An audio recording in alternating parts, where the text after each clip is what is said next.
Hi there. Welcome to another episode of But Seriously the Cancer Podcast. My name is Bert Scholl. I'm a two-time cancer survivor, a cancer survivorship guide and coach, and I'm the creator and host of But Seriously the Cancer Podcast. To learn more about my services or about the podcast, please go to bertscholl.com. That's BERTSCHOLL.com. We'd also really love your feedback, which you can provide by going to the bertscholl.com contact page and filling out the form. Please do. And follow us on Instagram and Facebook at But Seriously The Cancer Podcast and on Twitter at But Seriously TCP. And make sure you check out our Patreon page at patreon.com/But Seriously The Cancer Podcast. And thank you so much for all you do. Eileen, welcome to the podcast. Thank you. Thank you for having me, Bert. You're welcome. How are you today? I'm good. Like I was thinking to myself earlier, it's springtime and things are getting better here. I'm in Massachusetts, so a lot of us are getting vaccinated. So it's a positive time. Yeah, I was driving down the street the other day and noticed a tree in full bloom pink flowers. And I just went, oh my goodness. And then the next day I looked around and I'm like, oh, there's green buds everywhere. And so I went for a walk through the neighborhood and I saw some more pink flowered trees. And I look at this gorgeous Gothic house in our neighborhood. I don't know what this thing's doing here. It's just so pretty. And there's a tree that's got to be like over 3 stories tall. And it has these long hanging branches that are all covered in little pink flowers. Oh, it's a cherry tree. Is that what it is? Yeah, I'm it's like, probably a cherry tree. what kind of magic is this? They're crazy. I lived in Washington, D.C., and so cherry trees are a big thing, cherry tree blossoms. And they happen earlier in D.C. because it's warmer, but Right. they're beautiful. So beautiful. And the songbirds are singing. It is a beautiful time, and it helps at a time like now, It does. as we're all tired. Yes, we're all tired of our own four walls at this point. Yeah. So I just want to say right out of the gates, like, I found you on Instagram and love your feed. It's everyone, if you're listening, we'll tell everybody right now what your feed is called. Because I love the name, but I'd rather have you tell It's everybody. called Can You Make Hair? And then on Facebook, it's Can You Make Hair for Me? I think it's the whole thing. But I think on Instagram, it's Can You Make Hair? Oh, good. I'm gonna find you on Facebook then. It's so yeah, I find your feed and I start scrolling through it, and what you bring to each photo, like when I look at your eyes and your facial expressions, yeah, and your beautiful bald head, it's like this is not your first rodeo, obviously. And it's so masterfully done. I just love it. Well, thank you. Yeah, it's been a crazy, long, strange trip, hasn't it? I started. So, Can You Make Hair for Me is a self-portrait project that I started back in 2019 when I was actively receiving chemotherapy. And as a lot of us who have received chemotherapy know, one of the telltale signs is you lose your hair. And when I lost my hair, I think I started losing my hair in February of 2019. I started chemo in January of 2019, and I had lymphoma. And I Okay. think what happens is there's we all sort of have a sense of our own identity, I think, and that identity is very visual to us. I think we are used to what we look like, and we are used to seeing maybe family photos of us and how we progress and how we've changed and aged or grown and that sort of thing. And I think when you start to lose your hair, and I also lost my eyebrows, and some people lose all of the hair in their body, and I did. Not everybody does. So I lost all of my hair, and I think that that was such a shift for me in terms of my identity. and I really didn't recognize who I was, and I didn't know who I was anymore. Mm-hmm. And it took me, oh my gosh, it took a while. It took, I want to say, like close to 6 weeks before I could look myself in the mirror and just and see my bald head. It was such a shock to me. Ah. And it was frightening. I think that that's the other thing I think I didn't expect was how frightening it was to go through all of those physical changes and not really be prepared for that, for those changes. But, kind of, I think what happened was once as an artist, like once I started to look at my bald head, I sort of saw it as, a potential. Like I saw potential there. And I said, "Oh, what can I do with this space, as an artist?" And, I started writing on my head and Hmm. I started doing all kinds of different things. Like I had blonde on one side, brunette on the other. And then at one point I just said, maybe I need to be additive. Maybe I need to put back what I lost. And so I thought about that for a while.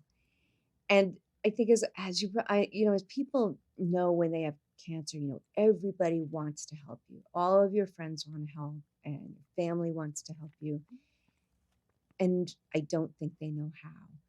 And that was Right. my experience, is Right. that you have all of this kindness and all of these people who are so willing to be supportive of what you're going through, but they don't necessarily know what you need as a cancer patient. And me as an artist, like I really didn't need pot roast. Like, I couldn't eat anything. And I was getting a lot of pot roast. I was getting a lot of salad, which cracked me up because there was no way I was going to be eating salad during chemo. I mean, I was so sick. Yeah. I how Picasso had his blue period? I always sort of look at my food period. I went through a white period where all I could eat were, things like cottage cheese, bread, oatmeal, milk, yogurt. That was and that was about it. And protein shakes. I had to have a lot of those, as I think most cancer patients know. You have to keep that protein coming in. So you drink ridiculous amounts of protein, more than is really humanly possible. I never really met my quota for protein every day. But so in having all of my routines change, and all of simple things like meals changing and things like that, and then you know being alone and in my house a lot. I really didn't know what to do. I sort of had to rebuild who I was as a person. And just, one day I just thought to myself, well, I'm just going to ask people if they want to make hair for me, and I'll make some hair and we'll just see what happens. And people just seem to really enjoy doing that. Hmm. And so now, like 80 or 90 later, the project has changed and grown over all of that time. But essentially I'm still working with my bald head, and I'm still working with those identity issues. I think even though I'm cancer free now, I still have identity issues around that stem from my treatment, and stem from just having so much change in my life. And so, Yeah. that's sort of where I am with it. I continue to do it. I actually shave my head now, and I shave it partly because of COVID, because I don't really want to go get a haircut, and partly because of the identity issues that I've had.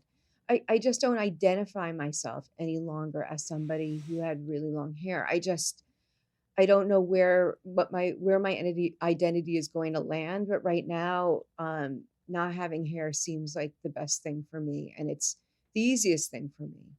And not to mention that it's really economical, because as women, Hmm. as a woman, like we're gouged when it comes to like hair care and that pressure about your hair and that sort of thing. And I said, well, I'm going to just alleviate that, because I don't really need that in my life. Because when you have cancer, you find that you start pruning things out of your life, right?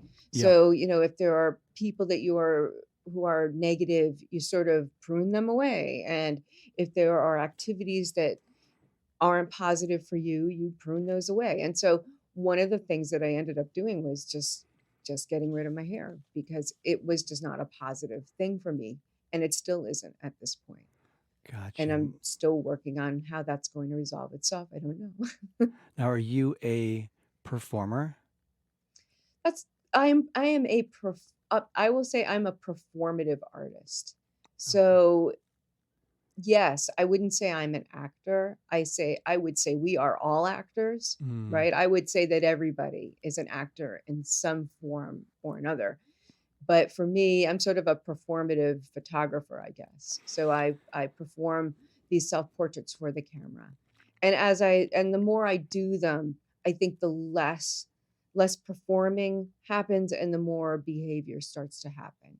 But yeah, I definitely okay. go into that with that kind of mindset that it's a performance and that there's a beginning and an end and it doesn't go on once the camera's off, right? That character is gone. So it's a Mm. very finite, short period of time. So it's kind of interesting working with all of these characters for just very short periods and just seeing what you can do with that. So before you created Can You Make Hair, you were already doing these kinds of photo shoots, right? So this wasn't new. No, it was new. I was a photographer and I'll tell you what my MO was. I would go out in my community and find people who I thought were interesting or doing interesting things. And I'd start a conversation with them and I'd try to get their picture. So there are different places where I would go. I'd hang out in parking lots a lot. I'd go to the beach.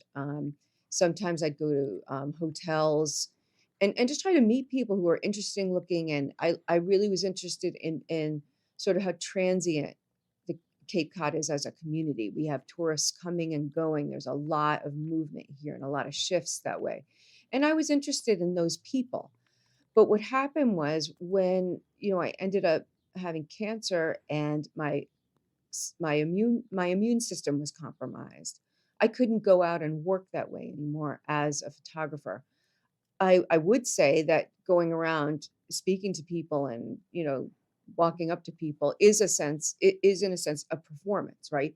You've got to sell them on what you're doing and convince them it's a good idea that you take their Mm-hmm. picture because not everybody wants that. And Right.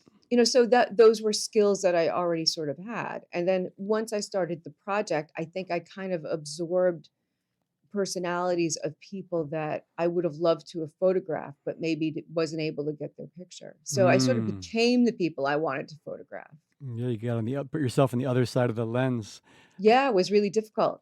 It Yeah, was the reason I really asked hard. is because you said that it has so affected your identity. Mhm. And at the surface, what I notice is as a man, like when I did chemo the first time or the first, 6 month treatment, my hair fell out, but my eyebrows and beard did not. So I was just a guy with a bald head and I got a decent shaped head, so it didn't look bad. But Mhm. for women, when they lose their hair, like bald men is just part of society. There's a few women that have been bald or are bald but they really stand out. It's becoming less and less of a thing, but it's, historically been a whole lot more for a woman to lose her hair and then to lose your eyebrows as well. Like I'm just curious if I may ask you, what may I ask what the struggle with your identity was, more specifically, what it was? I think that when you become a cancer patient, there's certain expectations that the community and people around you have. For instance, you're supposed to be sick, you're supposed to maybe lose your hair, you could die, right? So there are already preconceived notions about what a cancer patient is. And I didn't really fit into those preconceived notions. And so I felt very isolated as somebody with cancer. Like I mentioned before, my immune system was compromised. So there wasn't a lot of interaction between me and other people. And I think sort of losing my job during that time, as Americans, we are very attached to our jobs. And, Hmm. we always, you meet somebody, "Oh, what do you do?" That's one of the first things we Right. say as Americans, right? And so when I didn't have a job, I owned a, small business, and, I just sort of lost that. I couldn't possibly maintain that. I did the best I could. But so that portion of my identity was gone. And then my physical identity was so altered that I just sort of felt like I was left alone with an alternate self. Like I felt like this was another person, and I really had to start all over again. And I think I still am in the process of starting over again. I still don't know exactly what's happening and what I'm going to do. But, I think it gave me, on the positive side, it gave me a huge opportunity to really learn who I was and to learn what I could do. There's a lot of possibility in cancer. And I think we think about the negative, and we think about, you know, how we're hampered and how ill we are. I mean, I felt all of that. I was terribly sick.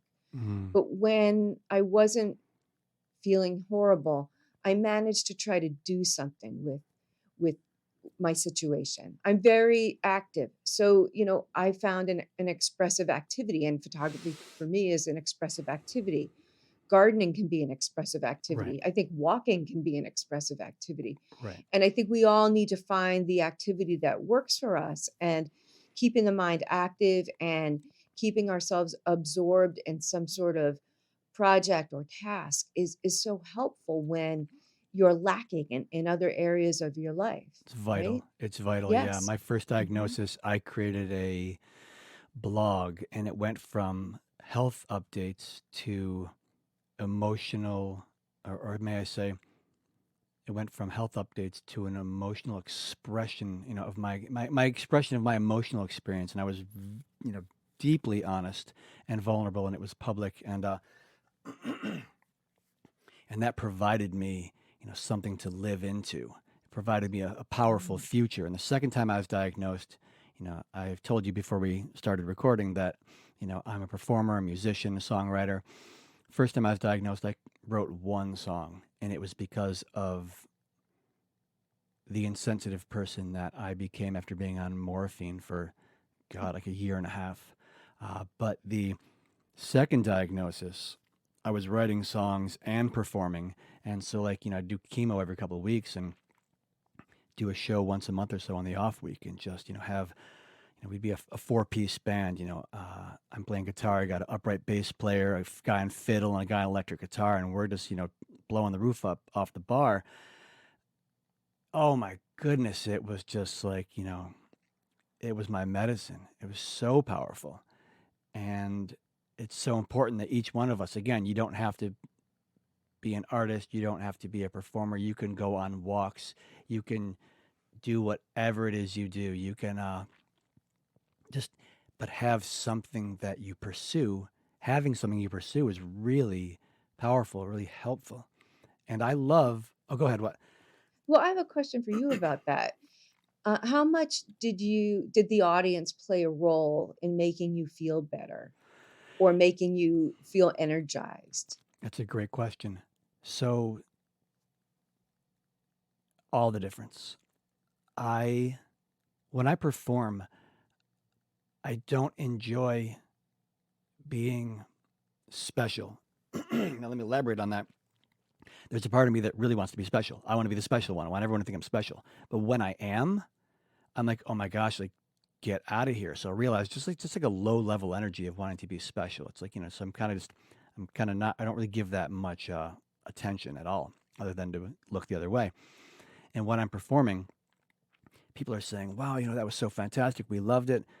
But you got to get, like, when you're dancing and having a great time listening to the music, that's just filling me.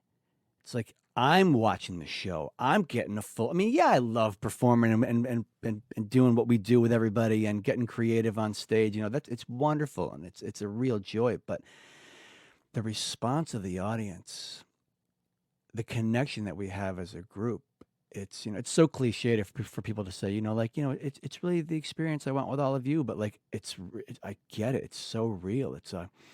I can't do it without you. And the more people respond the more I generate. I'll get off the stage, and I mean, aside from the chemo years, like, I get off the stage and I'm just like, I've got energy for hours.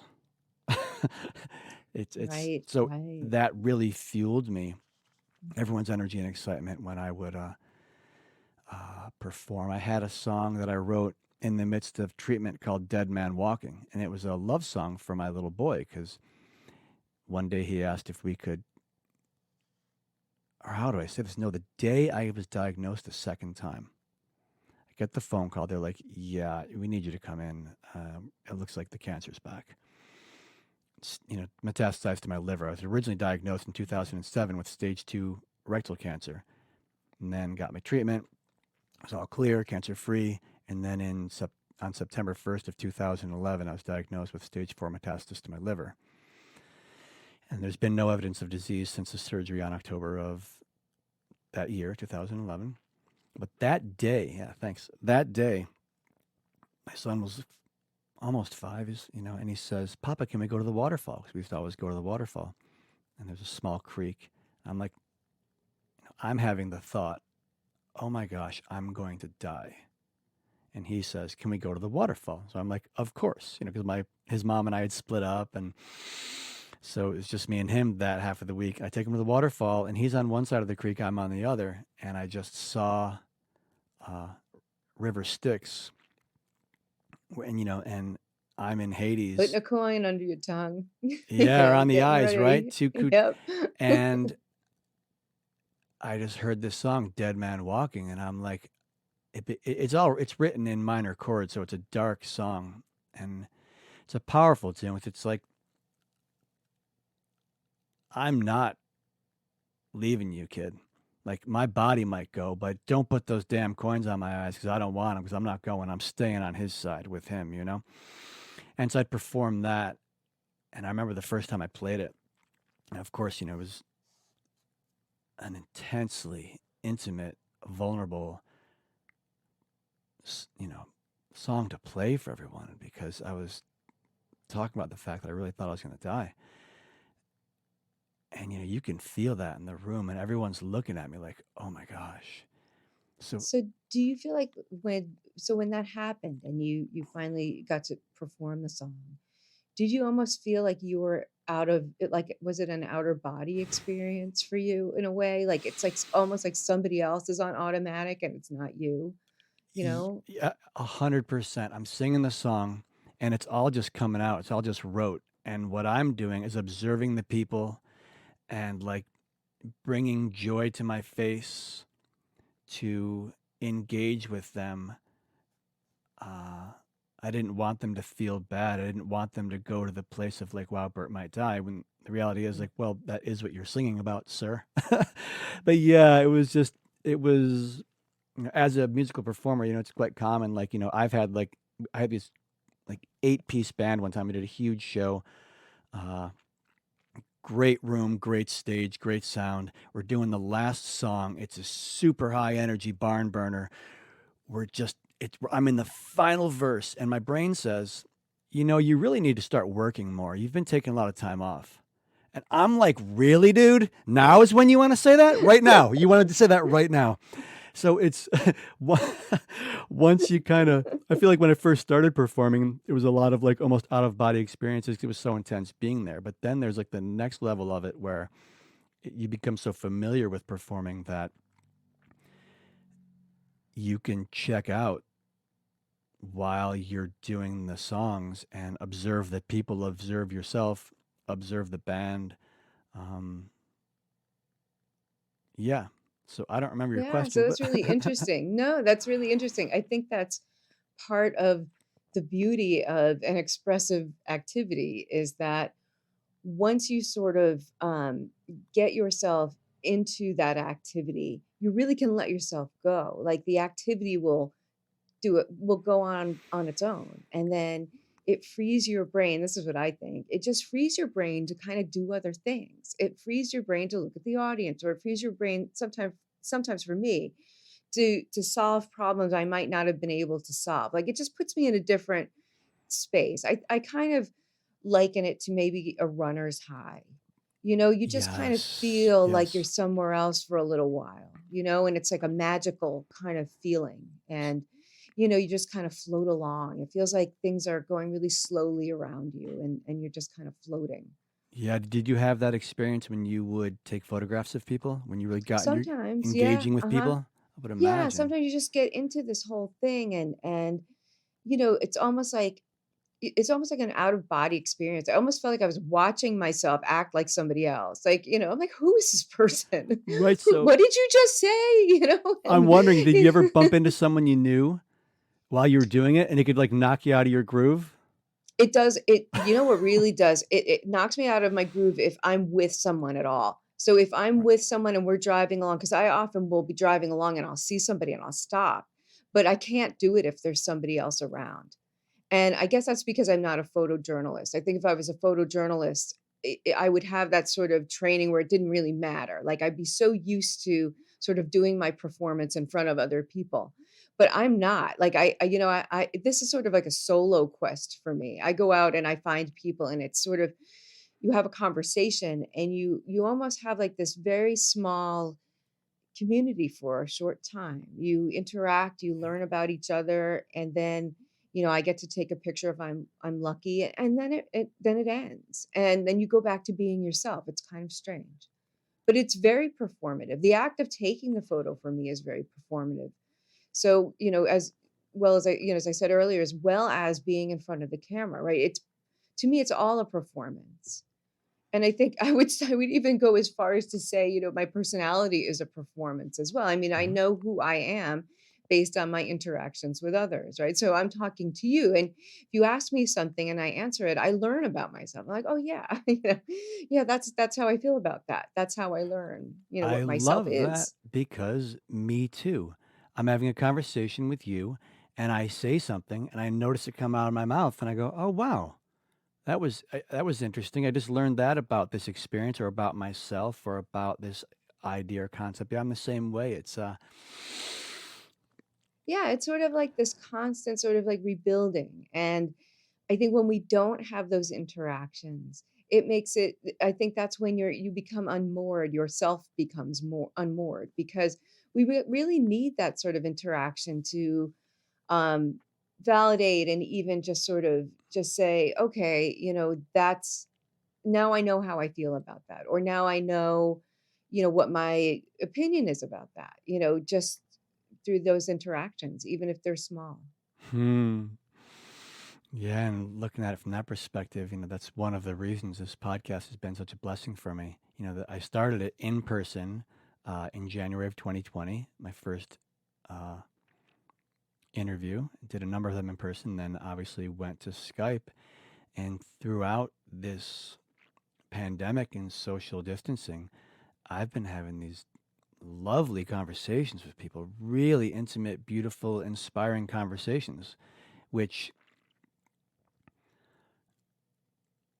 are not common. I mean, sure, we can talk with folks on the phone, we can Skype with their friends, but there's something about having an intentional, really, curious conversation with a stranger that you have a shared experience with. It's just I wonderful. love that you said intentional because I think that is so important in our interactions that, I think now that I've had cancer and I've been through a year and a half of treatment and now I'm cancer free, I think my intentions and my intention about activities has changed a lot. Like, so when I approach someone or I speak to someone, I think I have more intention now than I did.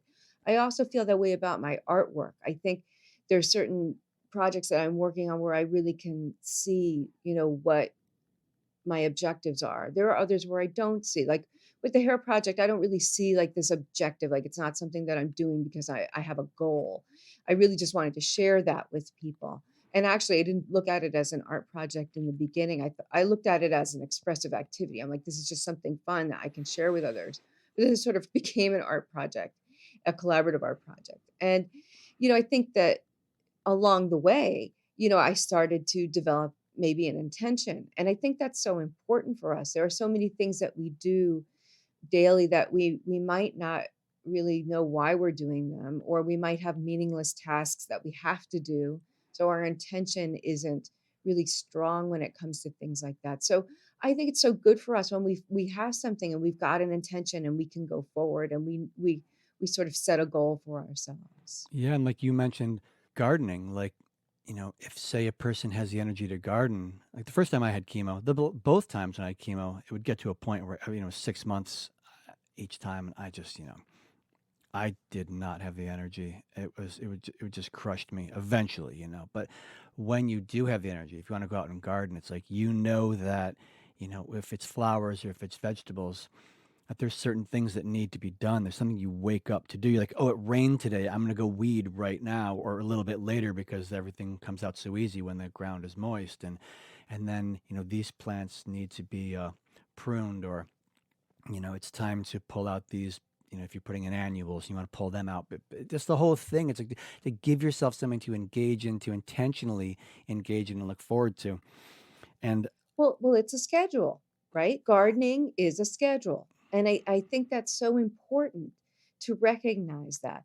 There's a cycle of life, and there's planting the seeds, there's watching the plants grow, and then there's cleaning out the garden. Then there's, the plants die and it's fall and we start again, right? So it's a schedule and it's a big cycle. And that's something that as a cancer patient, I think I started to recognize. I really became attuned to schedules. And I guess there's probably better words for it than schedule. I seem to look at it as a schedule because as a patient, you're highly scheduled. At least I was. right, yeah, yeah. And it became my job. That was my job, was to be this highly scheduled patient. And in a sense, that's another performance, right? I wanted to be a good patient. I wanted to be the ideal patient. So that became sort of a performance for me in a way. I wanted to make sure I was informed and I knew what I was doing and I knew what I was taking and I had good questions, right? I don't know why that was important to me, but it was. But again, I think it goes back to the self. It was sort of kind of just a way that I could assert myself because when you Hmm. have cancer, there's not much you can do. You can't really assert yourself except by asking questions.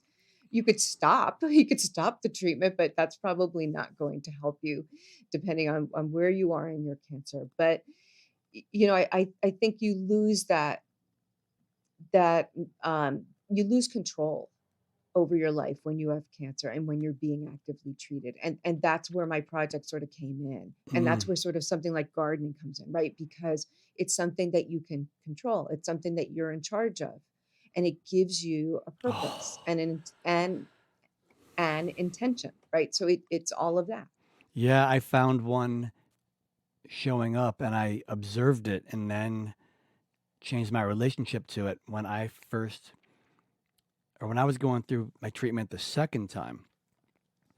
You know, Unfortunately, I was quite comfortable with getting treatment, and I would flirt with the chemo nurses, playfully, lightly, not like, I wasn't hitting on them, but I was being a flirt, and like, the more receptive to it, the more, a little out there, a little more outrageous I would become.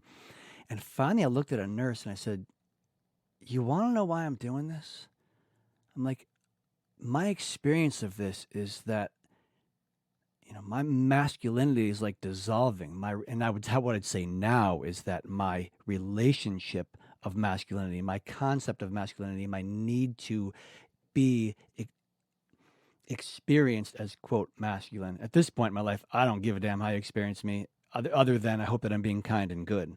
Like, however masculine I am to a person or not, that's fine. But back then, to say this is what I need and to answer honestly that I'm not doing well and to be cared for so intimately, I felt as a threat to my masculinity. Once I observed it, I said, "Yeah, I'm doing all this because that's my experience with you." And she just started laughing. She's like, "I can't believe you're telling me this." I'm like, well, I get it, but I stepped into this character to navigate this experience until the character eventually got in the way. But yeah, we become performers. Like you said, you could be just a person walking Yeah, down the street and you're a performer. And now we have social media. Everyone can be a performer, right? right. Right. And I think that I spent so much time in the hospital. My chemo was inpatient. Oh, for the really? most part. And then I had surgery. I had a stem cell transplant. I had CAR T cell. So I was in the hospital for many days or weeks, and Mm. I'm not sure exactly how many times, but the longest stay was 3 weeks, and then I had at least another 2 10-day stays, and then a whole bunch of 5-day stays. So I was in the hospital a lot, That's a lot. and I think when you're in the hospital, you know, on the cancer floor where I went at Massachusetts General Hospital in the cancer center, the cancer patients get their own rooms. You have your own room. You're immunocompromised. I was neutropenic, all sorts of things. So you need to be by yourself. What does that mean, neutropenic? Your white blood cell count is really, really low. Okay. And that's as a result of chemotherapy. And, when you have lymphoma, that's, the lymphocytes are what you want to have. You want those counts to be higher because it means you're fighting infection. And when they're low, it means you can't fight infection. Yeah. That's on a very rudimentary level. I'm not a doctor. Yep. No. So, but Me that's either. basically in a nutshell what it is.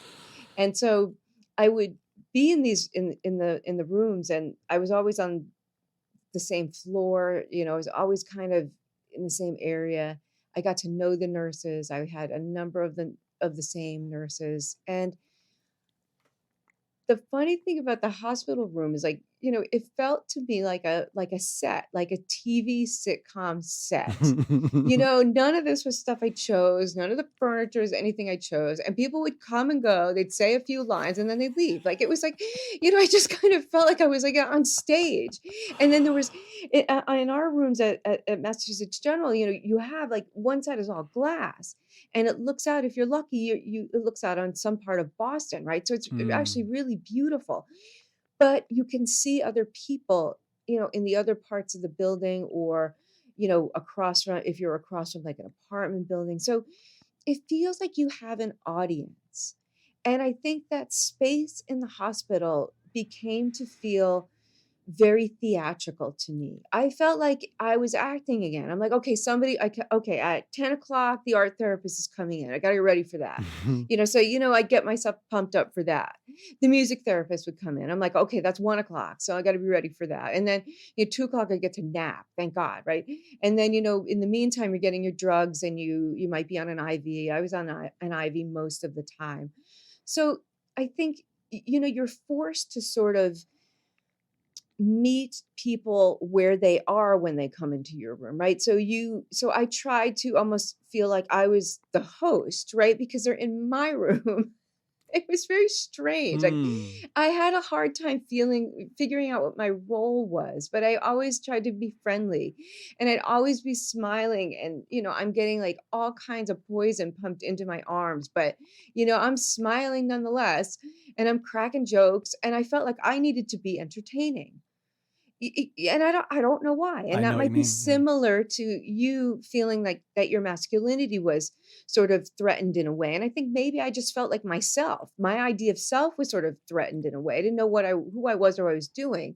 So I'm just going to act it and fake it until I can figure out who I am, which I'm still doing today. I still feel Yeah. like I'm like faking it because I don't really know what I think it's even harder when you become cancer free, I think, in some sense, because you have guilt over those who maybe didn't make it, who you met along your journey, who maybe, didn't survive cancer. And then, my life had changed so much. I just, my daily life wasn't the same. So I think it's been a very difficult shift for me, because once you finish your treatment, or you get that fabulous, information that you're cancer free. Well, it's not, for me, it wasn't really a celebration. It was sort of like, okay, now what do I do? And this could come back. So I'm not going to jump up and down, and I'm not going to go out and, drink a keg, or do anything stupid. But I'm going to kind of like just take that information and just keep it in a part of my brain, and also keep in another part of my brain. My cancer's come back twice, so it could still come back again, or I could develop another kind. So I think that you just always have that, in your mind to a certain extent. And that's where, the performative sort of comes in, because I don't want to be thinking about that all the time. I don't want to be thinking, I don't want to be the downer when I'm talking to somebody. Oh my God, I'm obsessed with death, and I'm obsessed that, my cancer can come back at any time. I don't want to be that person. So I want to be the positive person. So, we kind of shift, I shifted sort of how my personality a bit. And it was hard for me to, just focus on the positive, because we all can dwell on the negative. I think we all have that capacity. And if you give yourself some time to do it, and then let it go. Give yourself time to do. You Yes. want to dwell in it and you want to be negative, go do it. Get it done. Worry about everything you want to worry about. But then say, okay, that ends right now, and I'm going to go do something else. And if you need to do that again, then do it again. Do it another day, but have an end to it. Okay, I've spent a half an hour worrying about this. Okay, now I got to go on and do other things. I've got that off my checklist. I've done my worrying for the day.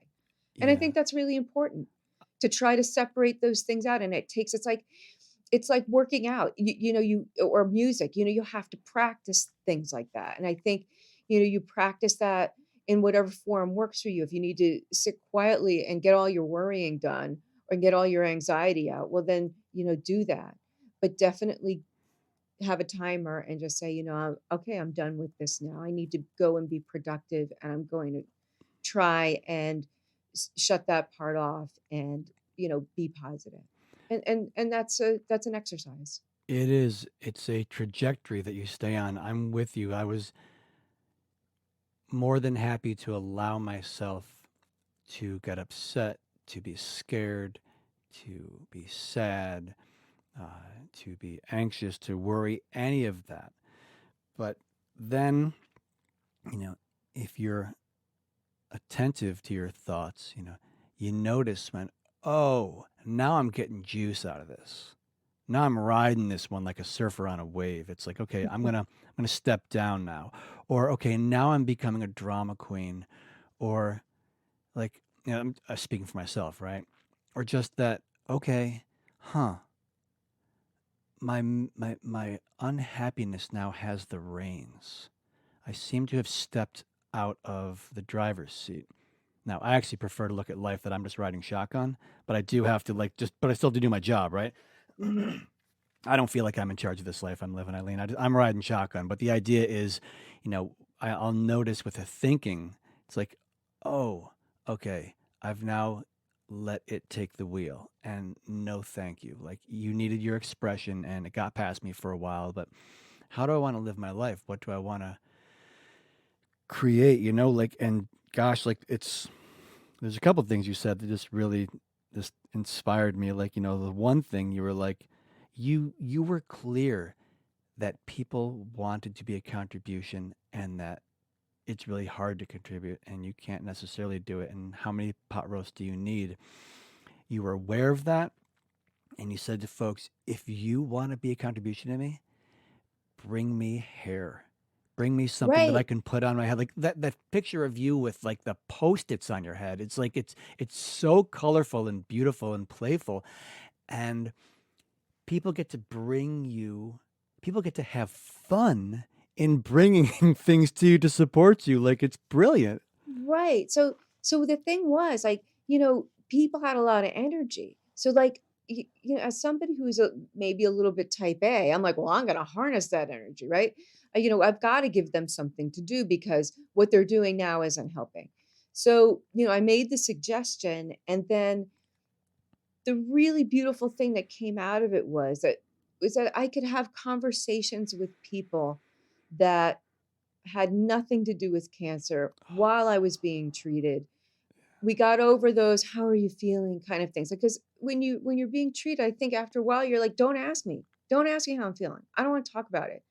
But I gave them something, to do, that gave me something to do. So we could interact on a different level. It was inspired by cancer, but, it wasn't about cancer. It was about, okay, so, how are we going to get this to work, and what colors do you have, and, that sort of thing. So it was definitely something that was fun, interactive, and just gave everybody a reprieve from talking about cancer, and using the horrible, short-sighted language that we have with cancer, that warrioristic and militaristic language that really struck me the wrong way. And Yeah. to this day, I stop people. Do you know, I had somebody on the phone. I was talking to maybe the insurance company or something. I had some kind of problem with my insurance. And I said, well, I had cancer that during that entire year. And I know I was covered for this, but now I'm not covered for it. I don't understand. And so at some point, she said to me, "Oh, you're such a warrior." I said, "No, I'm not. I'm a person with cancer. Can we just like move on?" She's like, "No, anybody who's had cancer is a warrior to me." And I'm like, "Well, good for you. Can we move on? Because that's not how I look at it. And look, I'm the one who had the cancer. So can I just tell you how I feel about that?" But I've had that happen that people Yeah. just don't, Mm. they resist it. And anytime someone dies and it's a celebrity or someone who we know, what's one of the first lines in that obituary is so and so lost their battle with cancer. I'm like, enough with that. It's enough with that. We're not losers. How come somebody who got was killed in a car accident isn't a loser?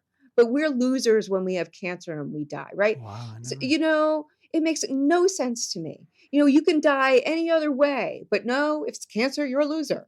you know, and it's a battle. And I've never been in the military. I don't know what it feels like to be in a battle. And I don't think that what I went through really was like combat. It was an arduous, emotional experience that was taxing and certainly difficult, but I would not liken it to a battle personally. And I really had such a and still do have a hard time with that language. And I usually stop people when they use it and I ask them Nice. about that language because I think that it really doesn't reflect the experience. And I just like to let people know that whether they welcome my opinion or not. Yeah. I do let them know because I think that it's so easy to fall back on language that we hear over and over again. And I think that in the case of cancer, that language is both outdated and it really limits what the experience is like. So maybe there were times where I felt like I was really struggling. But then there were other times during cancer where I felt lucky in the sense that A, I was alive, and B, that I was now given a chance to have a different perspective. And so I think that's so when we use like these hackneyed expressions around cancer over and over again, it really shortchanges what the experience is like. And I felt so lucky that I got to interact with people on a much deeper level than I had before I had cancer. With my family, with my partner, Tom, with friends. Like I really felt we could have meaningful conversations and I was no longer afraid to talk about those things. And so that's why when anybody comes up to me and says, "Oh, you're a hero." I'm like, "No. I am no hero. I'm not saving anybody's life but my own. I'm not a hero." I said, the people who gave me the drugs are probably the heroes, but I just didn't really even want to ascribe to that language at all. I'm like, we're just I felt like I was just a regular person and this is what happens in life. For me, it was cancer. It could have been something else. It could have easily been something else. And this is how we are challenged through life. And it's how we work with those circumstances and work with our limitations that makes us a better, stronger person. I shouldn't say better. It just makes us stronger people and it makes us more compassionate. I certainly feel like I've become a much more compassionate person since I've had cancer. Hmm. And that's a beautiful thing, Me right? too. There's nothing bad about that. And I feel like I really want to know people and I want to know their stories. And like we're talking today, you're telling me about your experience. And I think that's so important because that's how we learn to empathize and how we can become more compassionate. Yeah, I agree with you completely. It's so much in what you said. Like I never really thought about, lost the battle as a loser. And you're correct, that is the language of losing.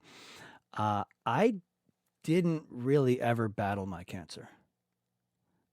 I, gosh, I was going to say I'm going to keep this brief. I don't know if this is brief, but like, so first I'll say I had a friend who had cancer 3 times and she died. And she never lost her battle to cancer, if that's the language you want to use. She was always an extraordinary human being through the entire experience. She didn't lose. The cancer took life from her body. The cancer took over her body and she died, but she never lost the battle. My friend, that's my friend Mary, my friend Tom, he never lost the battle. His body died from the cancer. But I didn't even like the word survivor for a while because I'm like, my friend Oh, Mary, my friend Tom, like they were survivors the entire time of the diagnosis until I had a conversation with a different survivor, which I'll say now. And he said, you know, Bert, I don't apply the word survivor to people who are alive. He said, I, like you, have friends who are survivors the entire time. So when I use the word survivor, my context is a human being who didn't just quit, who didn't give up. And in that same breath, Eileen, my heart goes out to anyone who gets diagnosed and says, I can't do this. And that's fine too. And people are like, how can you say that? It's because it's their life and life is profound and I'm not going to have an opinion. I mean, heck, you know, if it's a loved one, yeah, sure, I'll have a harder time, right? I'm a little disconnected. I can say it, but we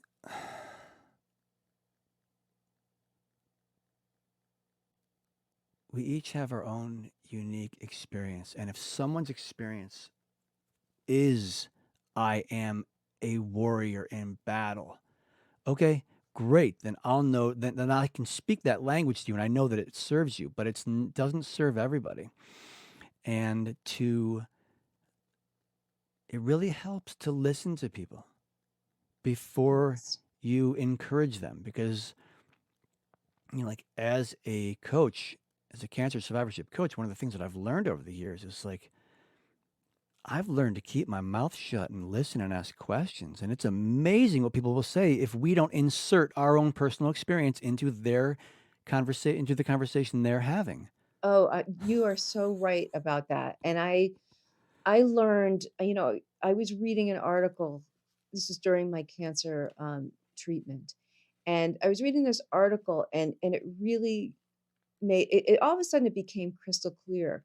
But it was about two women who are having a conversation, and the one woman says, this is what's happening to me, and I feel so terrible. I lost my husband. My husband died, and I'm struggling with, with the finances and the pressure of having, not having his income anymore and not having him around. And then the woman who was in the conversation replied, "Oh, I know exactly how you feel. Blah blah blah blah blah." Right? And what you said is completely correct. Sometimes, especially I think in situations like cancer, let the person just talk. Let them say what they need to say and validate what they're saying. But they don't need you to say, "Oh, yeah, that happened to my Aunt Mary." Well, that's not relevant Right. to a person who's sick. You know, when you're sick, your scope is much smaller, right? And you really can't see far beyond your own, your own little part of the world, right? Because you're so limited. And I think we really need to just be able to say what we have to say. And I encourage people you know, to talk and share their experiences. But when someone is telling you about their experience, really just let them go. You don't need to say, "Oh, I know how you feel because this, and this," or "I had a dog that died of lymphoma." Somebody said that to me. I'm like, Mm-hmm. "Yeah. Oh, that's interesting. Yeah, my dog had chemo." And I'm like, "Okay, I have a dog. I love my dog, but not relevant." People do not know how to relate. They don't know what to say. My friend Mary, who I mentioned earlier, she and I were in a training program together, and it was this 6 month rigorous, like, uh, personal growth, like fierce training program. And she was my coach in it because she had just completed it. She was diagnosed. We talked a lot. Then when she left the program because she could no longer participate, I stopped talking to her because I didn't know how to reach out to her. I feared saying the wrong thing until finally, because of the program we were all in, she got some coaching and she called me and a bunch of other people. But, she called me and said, "Hey, Bert, like, I have cancer. Where are you?" I immediately burst into tears. I've told this story many times on this podcast.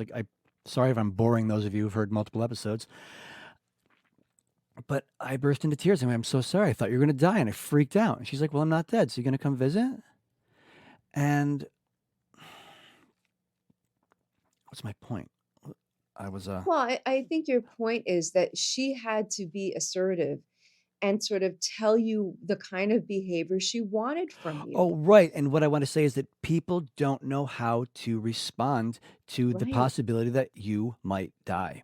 And right. so they come up with whatever their mind comes up with. And I bet half of them kick themselves when they walk away. They're like, "I told her my dog had cancer. I am such a jerk." You're like, "I wonder why that person doesn't talk to me anymore," because they're mortified about what they said to you. But, for everyone listening, for all the caretakers and family members, it's like, what to talk about with someone who's been diagnosed. I don't know, and I won't give you any advice. But what I do is I say, "How are you?" And if they say, "Oh, I'm good, but my oatmeal was lumpy," great. That's where the conversation's going. If they say, "My Mhm. chemo was really rough," and you go, "Oh, really? Oh, how was it?" And they talk about it and they change the subject, great, they change the subject. But it is hard for us going through treatment when everyone asks how we're doing, because the 14th person you've seen that day, that's 14 times you saying the same thing. And now your whole day is you talking about something you're kind of over. So if you just ask a Right. person a question, ask how they are. "How's your day? How you feeling?" And somebody, "What do you mean, how am I feeling? I have cancer." Okay, well, now you know. They're angry. Yeah. But be willing to Or ask. Be willing to not know. yeah, I also think there's the phenomenon that happens when we see a horror movie, right? We love to go see a horror movie and we love to be scared because it's not happening to us. Right. And I think that phenomenon happens like when you're talking to somebody who might be actively facing death. You know, you become I notice that people would become quieter. They'd become more serious and they it was like a different performance. It was a different tone. And, I think they feel relieved that they don't have it.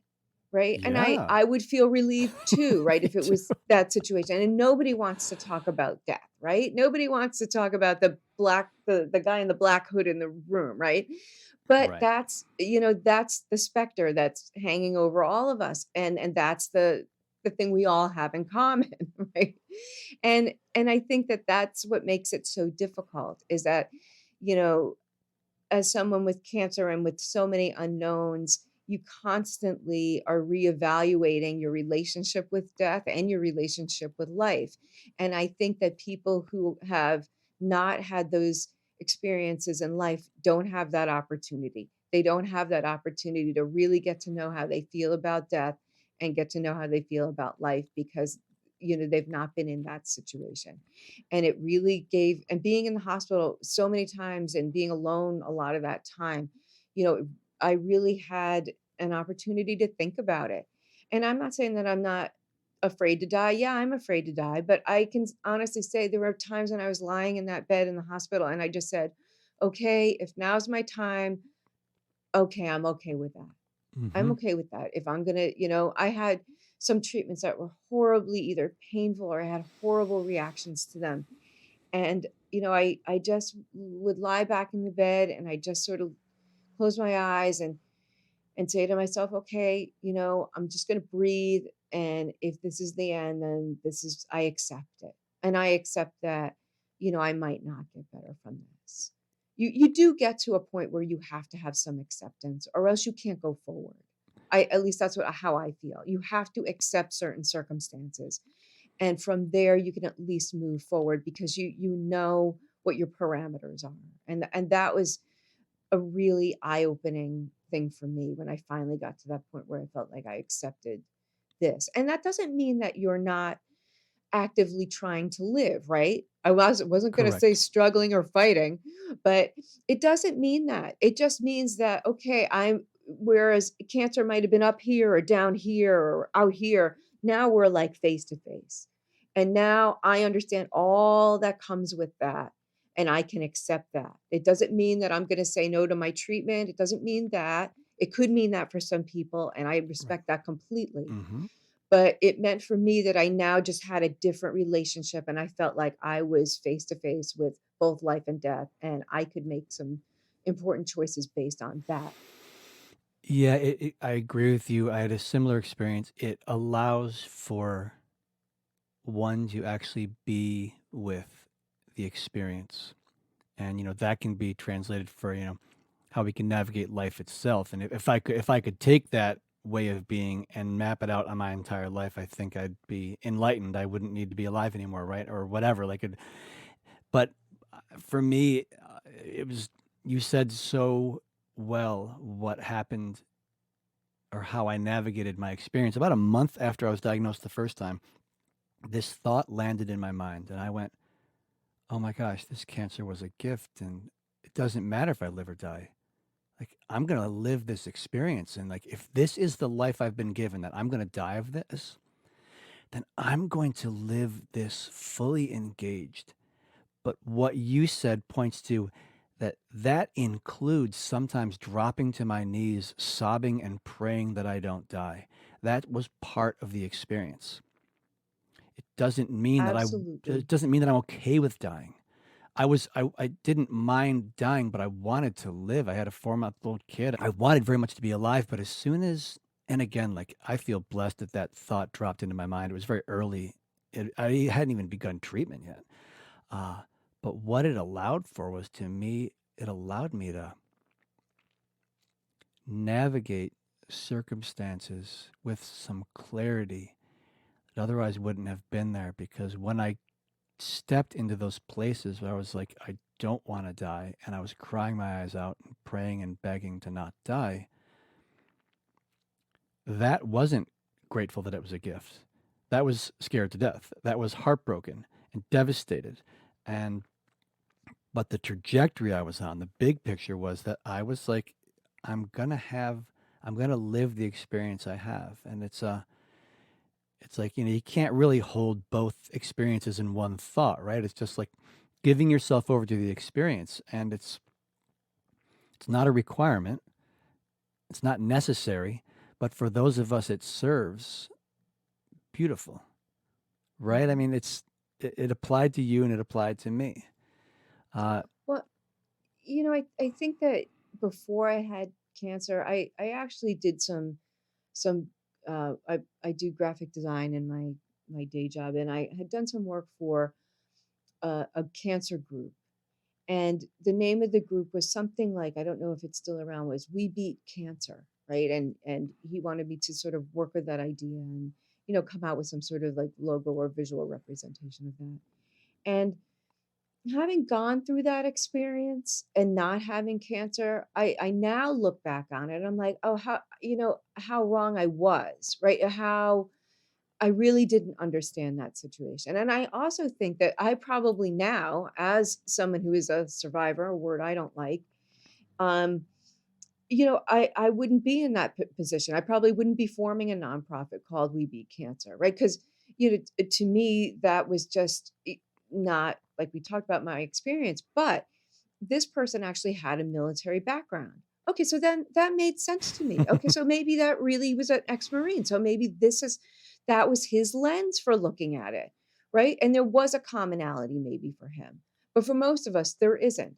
And I just felt like more than anything, that cancer just really widened my view. Like it just made me feel like I was only seeing a portion of my life before, maybe right in front of me.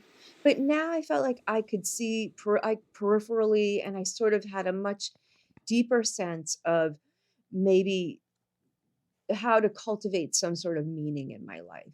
mm, And I struggled with that a lot. And that now look at what you do. So you have this podcast, and you help probably, that probably helps you, and you help so many people, right? It's just a really great thing to share experiences, and to talk with others, and to hear what others have gone through and say, oh, that happened to me, or oh, that didn't happen to me, but I understand that.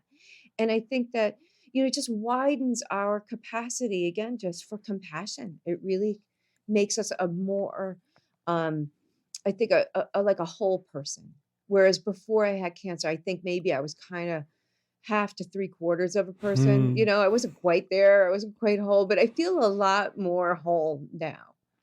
And in Yeah, that way, I feel blessed there by you having go. it, you Right. know? Like, it's one of the beautiful things about humans is that I don't know where the quote comes from, but and I'm sure I'm gonna destroy the quote right now, but it's essentially like, we are at our best when things are at their worst. Like, it's it's an incredible design, the human being, that when we have traumatic experiences, life altering, mind perspective altering, we can find a way to create beauty Mhm. and self expression. It's I think too, after having been through cancer, and I don't know if this you felt this way too. Now, like when my dad died, I sort of felt like I was prepared for that in a different way than maybe someone else would be. I really felt that there were things that I could handle that I probably wouldn't have been able to handle quite the same way before. And I'm really sort of proud of myself and how I handled that situation. It was very complicated. It's another podcast. It's a long story, but mhm. essentially what I did, and some people might not feel comfortable with my expressive activity, but I had only taken one photograph of my father while he was alive, and we were estranged for at least 13 to 15 years, something like that. And I had only come back into his life about 8 or 9 weeks before he died, and he was quite ill. And so I did photograph him post mortem, and Mhm. I think that's not for everyone, and it wouldn't be something that I possibly could have done before having cancer. But I had such a different relationship with death at that point, and still do. And I wanted to sort of commemorate my father as I knew him, but also as I last saw him. I thought that was important for me to know, especially during COVID when we weren't going to have any sort of service. My father didn't want a service anyway. So there was not going to be any sort of commemoration of life or death in my father's in my due to my father's wishes. Mhm. And so I took that upon myself to find a way that I could make meaning out of that. And that is not for everyone. But it worked for me, and it Yeah. became a very meaningful experience.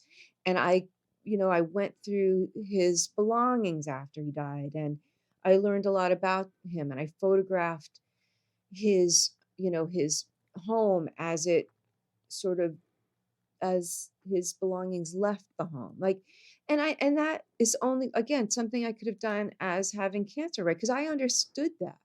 Because so how many times did I feel like, I'm in the hospital, and parts of me are just flying away. Yeah. They're just leaving me. I don't know if I'm going to be a whole self again.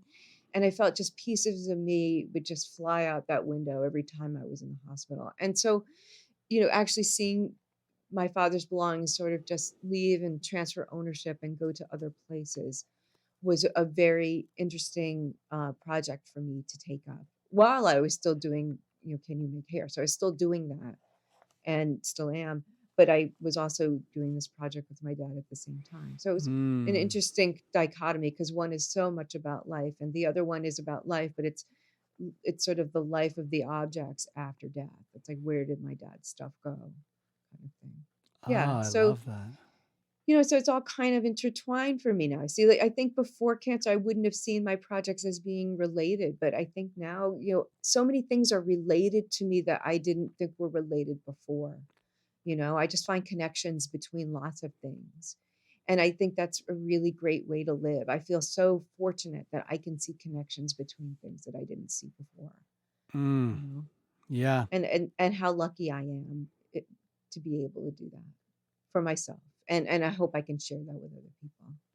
As you're speaking about your relationship to the passing of your father and how you experienced it and expressed it, and you speak about your own experience navigating cancer. Earlier, you had spoken about if someone's gardening and, the seeds grow, the plant dies, the seeds fall into the soil. And it brought me to where you're saying, like, you don't know who you are. Like, who am I now? And I, see the relationship between how plants grow through their cycle, annuals, they grow, they bear fruit, the seeds drop to the ground, the plant dies, and then the new ones grow the following year. And like as you have been going through your experience, and I experienced this as well through the cancer, like parts of me died and seeds were planted, but the seeds, some of them haven't even germinated yet. I don't know. There was a long time I knew, like in that first month, after the first month went by, the first month of terror and freaking out, when I finally had that thought, like, oh, wait, okay.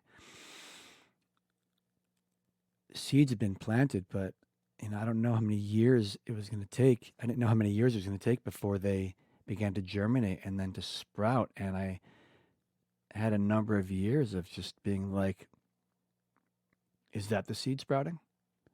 Oh, here's the seed sprouting. Oh, wait, that's not it. Just like discovering, like I'm not who I was. I discovered extraordinary parts of myself that only existed because other parts of myself died. And there's a constant death and rebirth that all humans go through throughout our entire lives. And, we often try to, we have ceremonies for them, if it's a rites of passage or a wedding or a baby shower or those are the obvious ones, but there's death and rebirth of self all the time that we don't discuss. And when you And go, I think, yeah, go ahead. Sorry. I was gonna say, when you go through a cancer diagnosis, I mean, heck, a person could drive a tractor trailer across the country and probably have the same transformation as well. I'm not going to point to or suggest that it's only through having cancer or losing a parent. I'm just speaking to my own experience. A person could have it delivered in newspapers. I don't know. I mean, we have it in so many areas of life, but as cancer survivors, what you and I can, or we can connect, and many people listening, is that there are aspects of it that in order to move forward, certain parts of ourselves have to die. And that is after treatment. That's once we're in the all clear. It's when you ring the bell and you go, chemo's over. I'm like, yeah, but I have to get a CT scan in a month to see if it mattered. So, but I'll ring the bell because I guess I'm ringing it because now I don't have to be nauseous or something, right? Yay? Yay. Okay, yay, ring. Now I ring the bell. I went to the state fair last time I had it, a couple of years ago with the kids. And we were walking through one of the expo rooms, and there was a Syracuse Cancer Hospital. I don't know what it's called. Sorry, folks out there. I don't remember what you're called, but Upstate Cancer Center or something. And they had a bell, and they said, "You want to ring the bell?" I told them I was a survivor, and I wanted to ask what they were doing. I said, "Yeah, you can ring the bell. We have survivors ring the bell." I'm like, "Ah, it's okay. I'm not really into the bell." And they're like, "Okay." I walk away, and all of a sudden, I get just this washed over with emotion and this thought, like, Bert, there are people walking through here right now. They have cancer. They have a loved one with cancer. And they would love to know there's another survivor in their midst. So I've had cancer twice. So I rang the bell twice. And I'm like, yeah, had it twice, y'all. So if you're out there listening, like, cancer's not a death sentence. It's like, it is what it is. And, there was a death and rebirth of self in that moment, just like, oh, wait. Yeah, your humility is fine, but you could also put it aside and come from a place of generosity and love. And so I can't fully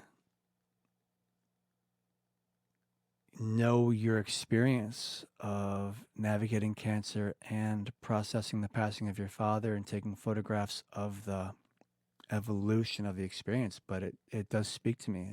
I'm really moved by Right, it's their that experience. cycle. It's just like you were describing, like you're describing so beautifully, like these rituals that we have in life. And I think that when we have cancer, we're sort of forced outside of those rituals to a certain extent because, everyone's cancer experience is different, right? It doesn't fit into ritualistic behavior. And I think that that's where we have issues with it. Like, we know how to act at a baby shower, we know how to act at a wedding, we know what is expected of us maybe at a funeral. But I think that when you have cancer and you're going through these really just steep changes both in your affect and in your personality and in your environment, it's very hard to have rituals around that. And I think I found rituals in the schedule of the hospital, right? I knew when I was going to get chemo, I knew what to expect, except of course when the two times my cancer came back, right? So I became really reliant on sort of those rituals that the hospital afforded me because I really needed that. I needed that consistency because I didn't have it in the rest of my life. The rest of my life was just out of control.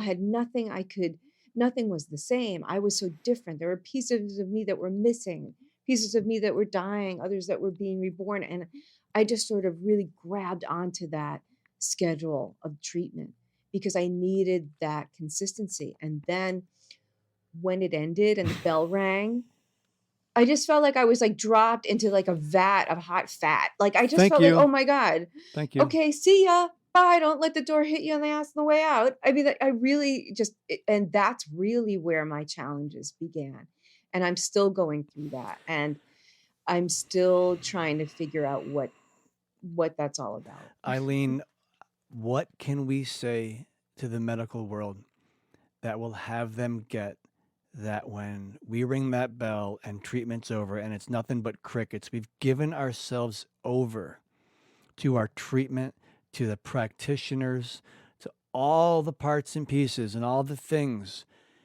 And then it's crickets and we're alone. And like they don't That's tell you it. that.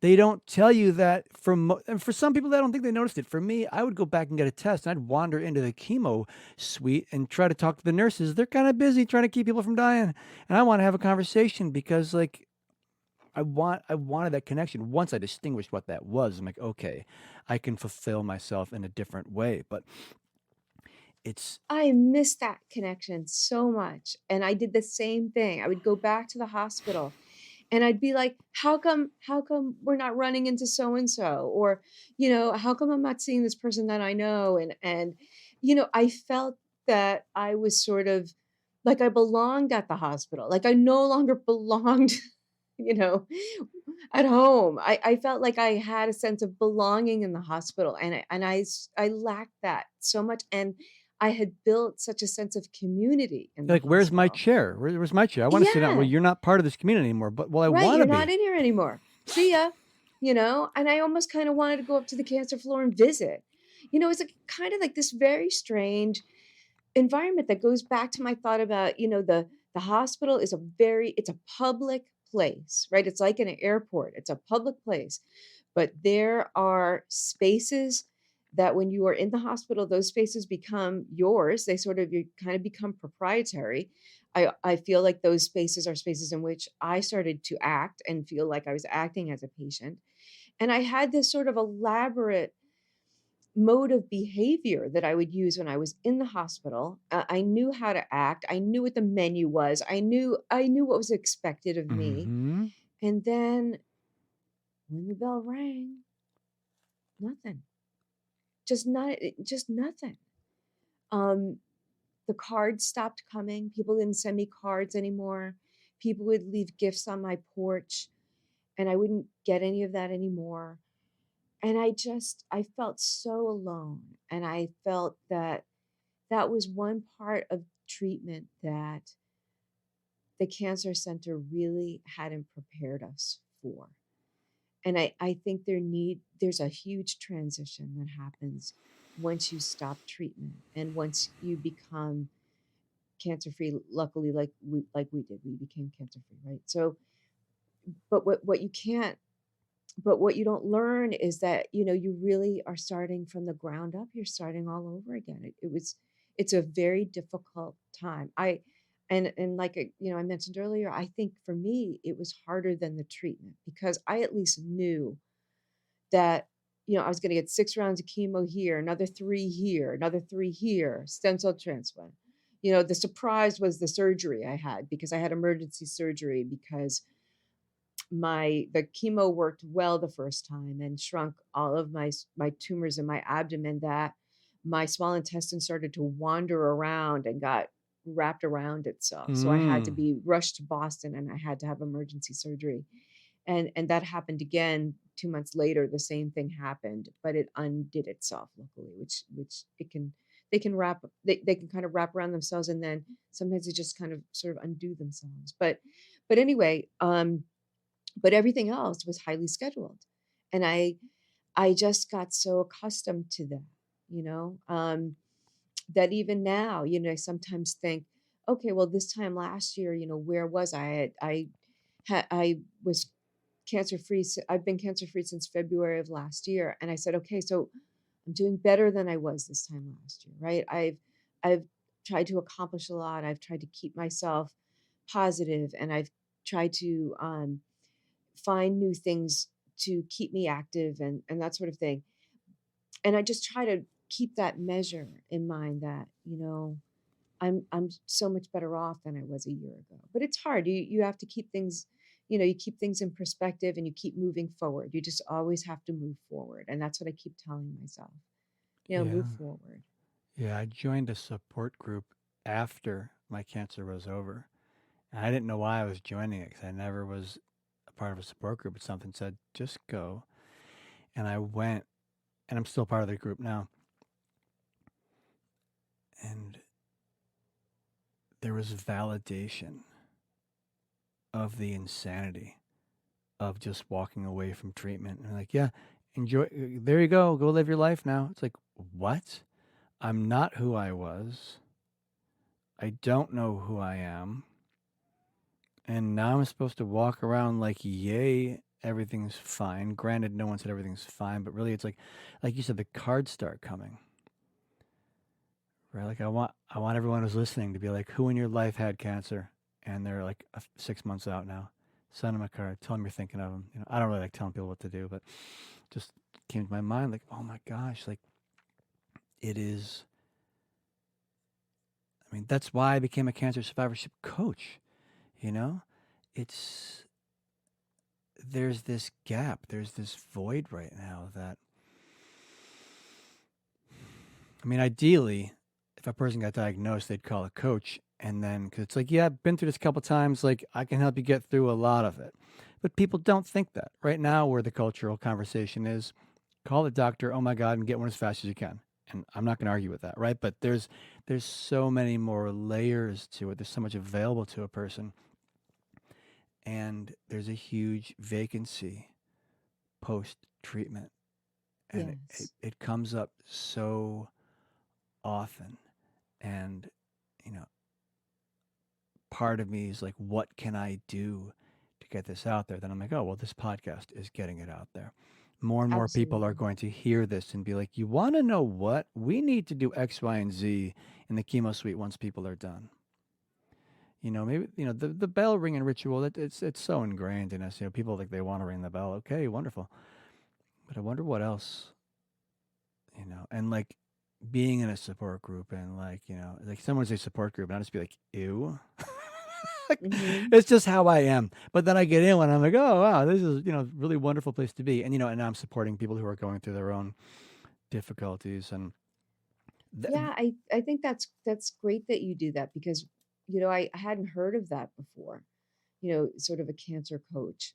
I think that's really needed. I think it's needed when people are transitioning from being patients to just being people again. It's just sort of that additional support. I belong to a couple of support groups, and the one I just started is for survivors, and this is through the hospital, and it's a limited support group. It's only 8 weeks, but that's over a year after I became cancer free. mhm. That became available to me. And I think I certainly was going through a worse time this time last year, with just that void. I mean, it's just you feel like you're just walking around with this emptiness. And I think that, I also had a huge hit with my self-esteem. Like I just, here I was, I felt like I had been so productive, you know, in my life. And then I took on cancer and I put all my energy into that, you know. But then afterwards, it's like there was just like nothing. And I felt like my self-esteem just plummeted. Like, you know, who Yeah. was I? And were people looking at me like I just was like such a loser, right? I kind of felt like I was walking around with like a loser t-shirt on. I don't know. I can't explain that, but I felt like people would automatically know that I was struggling, even though they had no idea. I must be giving off. Felt like I was giving off that vibe that I was in pain, or I was struggling, or I was lonely, and I really didn't want to reach out. I was sort of ashamed at the way I felt, which is absurd. Which I want to tell people is absurd. But some of us feel that way. I felt sort of ashamed that I couldn't get my life back on track right away, that I couldn't bring things together and I couldn't make things quote unquote normal. And that still hasn't happened for me. Yeah. And I think that the two groups that I'm in, the other one is an active group for people with cancer. And I recently just stopped going to that because I felt I wasn't sure I was being helpful. Mm-hmm. I wasn't sure. And I didn't want to be, oh yeah, well, I know you're getting treated, but wait till that stops. I didn't want to be that person. Yeah, come talk to me then, you know. So I sort of took a hiatus from that one. I'll go back to it. And the one that I go through now through the hospital is an hour and a half once a week. So it's an intensive, and it comes with a workbook, and it's focused on Oh, relaxation and meditation, and responses to stress, and how to manage responses to stress. So that's been very helpful to me. And I think that could have happened sooner. I think that the whole idea of managing stress should have, but it wasn't, but could have been maybe brought up to me in the hospital. Maybe I had a lot of visits from social work and things like that, because like I said, I was in the hospital so many times. But I think maybe some of that time could have been spent, just talking about, so what are you going to do when this is over? Things are looking good for you, even though nobody wants to say that because you're never really sure. But I never had that conversation with someone. And I think that even once the bell rang, it would have been nice to have the team at the hospital, the social worker call me, or someone call me and just see, how I was doing with the transition. I ended up having to reach out to the oncology social work team on my own, because I really needed the validation that other people who had cancer were going through what I was. I felt like I wasn't. I felt like, oh my God, I'm the one who can't deal with this. And that's completely untrue. And there are so many stories of people having this difficulty once they are cancer free. And it took me a long time to reach out to try to find help, because again, I felt ashamed. I'm like, why can't I make this work? Why can't I do this? And that really, I learned that wasn't the mindset to have. The mindset was, okay, I need to express this and reach out to others who might have more experience with this than I do. And that ultimately was helpful to yeah. It sounds like it. It sounds good for you for reaching out to the me. It took a social while. worker. I bet it did because, you said you felt ashamed, and that's absurd. And you're saying that communicates that you know that it's not absurd. But there's an Well, absurdity to but it right, in the there's an absurdity to experience. it. In the Mhm. experience, you're like, why would I be ashamed of myself? And I'm ashamed that I feel ashamed. It's just like you've been through, the emotions. And Yeah. The and it's a big circle, and it just keeps feeding on itself. It's just, just like stress. It's just like you just can't stop thinking about it. And that's what happened to me. and now that you've been through it, you get that that's just part of it. Why did I feel ashamed that I had cancer when I was diagnosed. Like what? Like, I think too, there still is a little residue left of the thinking, um, the early cancer thinking that early on, when cancer, when there wasn't a lot known about cancer, and I'm talking about the late 19th century, early 20th century, you know, where we start to get language like, oh, cancer is a blight. And then we start using cancer as a metaphor to indicate blight or indicate things that are spreading out of control and that sort of thing. And it goes back to language for me. But I think there yeah, also was an attitude that we gave cancer to ourselves. And I did get a little bit of that. I have to say, I had a couple of comments that sort of made me feel like, you know, okay, I didn't eat enough kale. If I had only eaten enough kale, this would have never happened. Right. And I had someone, and I think this has happened to I've met a couple of other cancer patients who this has happened to, said I had someone leave me a blender and a big grocery bag full of vegetables and a video about juicing, right? So, you know, I'm like, on the surface, this looks like a very lovely gift and a very thoughtful gift. Someone is wants me to get better, right? But then, me, the overthinker, the more I thought about it, I'm like, no, no, that person's blaming me for my cancer, and they're Mhm. telling me that I needed to eat more raw vegetables and I didn't do it.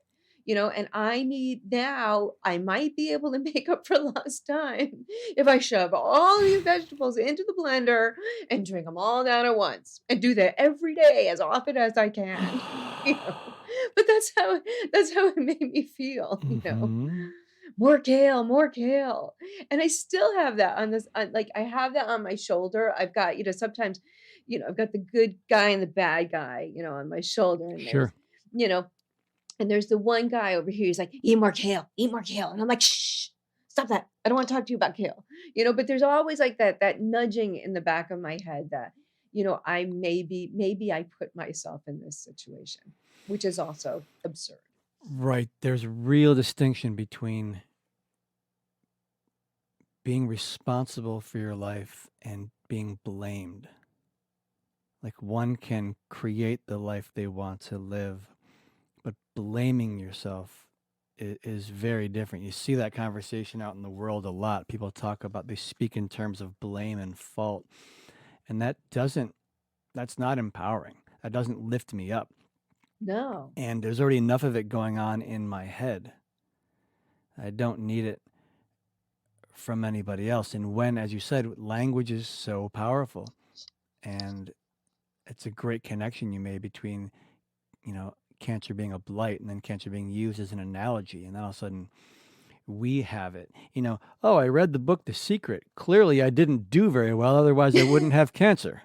It's like, Right. wait, like, okay, that backfired, right? But it's, and you say, congratulations, you be, oh gosh, when people say, you know, God blessed you, and Mm, I'm like, well, God didn't bless my friends who died. right. Like, and Right. what I want to say is, thank you for the acknowledgement that you're saying that I'm fortunate. You're saying you're happy for me. You're celebrating but the language, God blessed you, suggests that God didn't bless other people, unless maybe Mhm. their having passed provided the experience that others needed and therefore was also a blessing. But I don't think that's what people are saying. And this is not a criticism of people, because it takes something to be responsible for how we live our lives. I mean, my gosh, if I put all my energy into my language and my intentions and where my money goes all the time and every little thing, wouldn't have time to live. It's like, I personally don't know how to do all that. So we do our best. And it's not a criticism of folks who say it, but it's just more, uh, it's an observation of how our speaking can land us in places that we don't want to be. Yeah, I think we need to be mindful about our word choices. And I think cancer is just one place that reminds us that we can maybe think twice about, how we're expressing something, and how the metaphors and the analogies that we are choosing to describe someone else's experience. And I've become very sensitive to that. So you know, going forward, and since I had that experience with someone, sort of essentially saying, "Oh, did you know, did you use Roundup or something? Is that how come you end up with, like, okay, so How it was was it my your fault? Can you fault." explain to us how it was your fault? Because I'm not clear what you Yeah. did. This is even worse. My partner Tom, his sister died of pancreatic cancer, and she died before I was diagnosed with cancer. She died a few years before. And I do remember her receiving a blender. I also remember her receiving a big package of vegetables. I'm like, this woman has pancreatic cancer. Even then, I knew, that's not good news. That's not good for, and no blender, no kale is going to get you out of that, right? Give me the drugs, because the kale isn't going to do it. But I remember retelling the story about, her name was Eileen as well, about Eileen to a friend of mine. And I said, Eileen was a long distance swimmer. She swam around Manhattan. She swam Wow. from, Provincetown to Plymouth. She swam the English Channel, that sort of thing. And you know what my friend's response was? She's like, well, she was swimming in the Hudson River. Maybe that's how she got pancreatic cancer. I'm like, what? And I just stopped. And I'm like, you know what? This conversation is over. There's no backpedaling on this.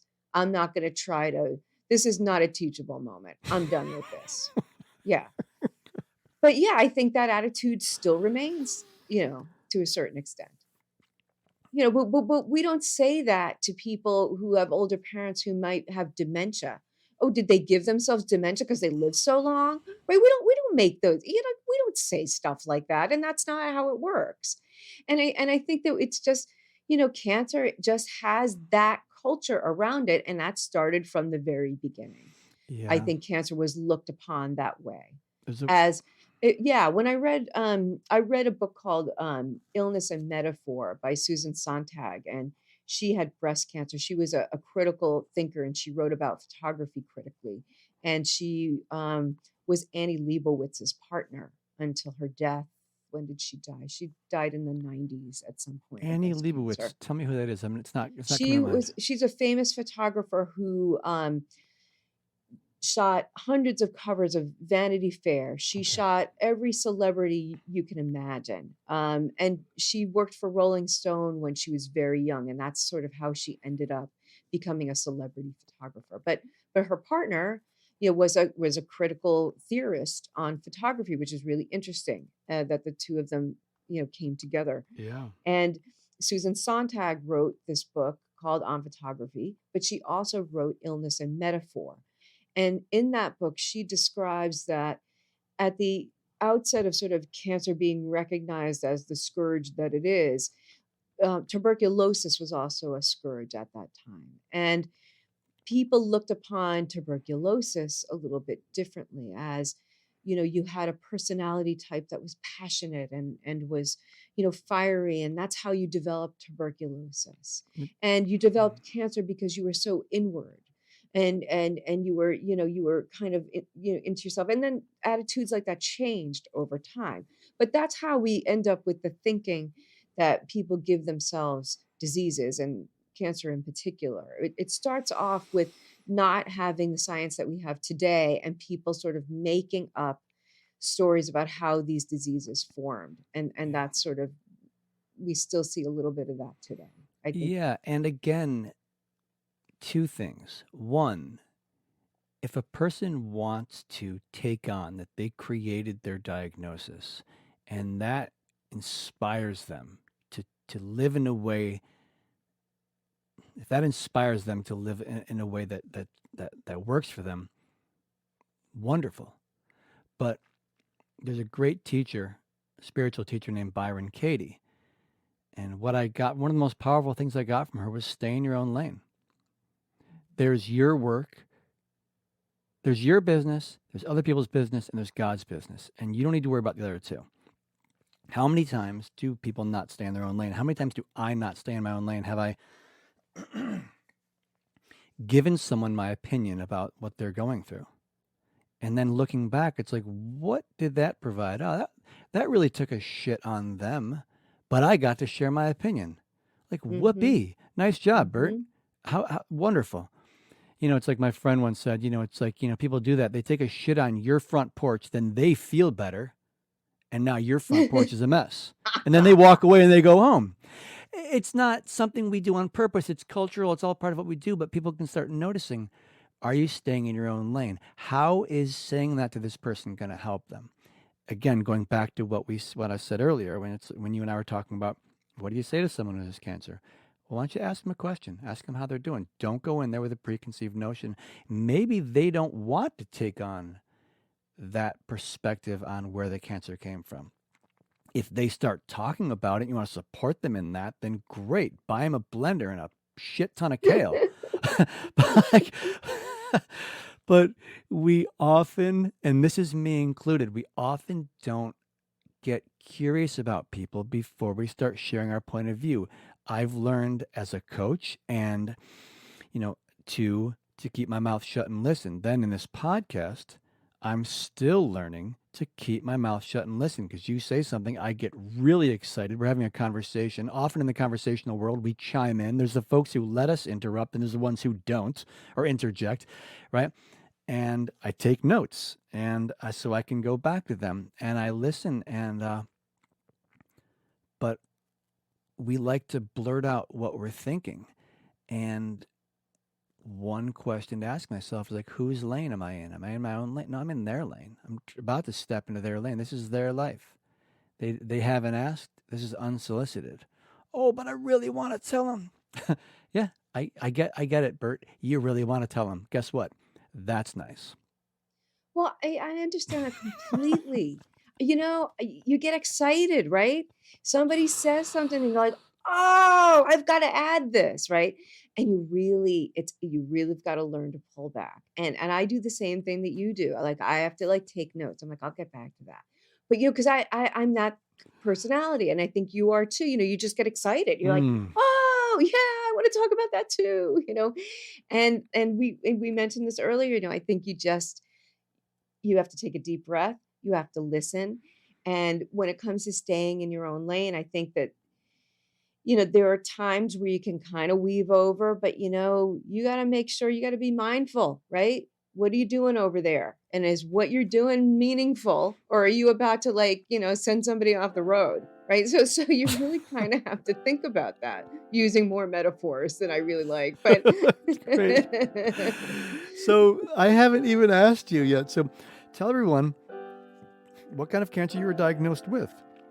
oh, And you said so what, 3 times now? Well, yeah, I have the initial And when? And how old diagnosis. were you? I was diagnosed in September. So I have a kind of a crazy story. I was diagnosed. Thank you so much for tuning in. I truly hope this podcast was of value to you. Please subscribe and let your friends and family know they can find But Seriously, the Cancer Podcast, anywhere podcasts are made available.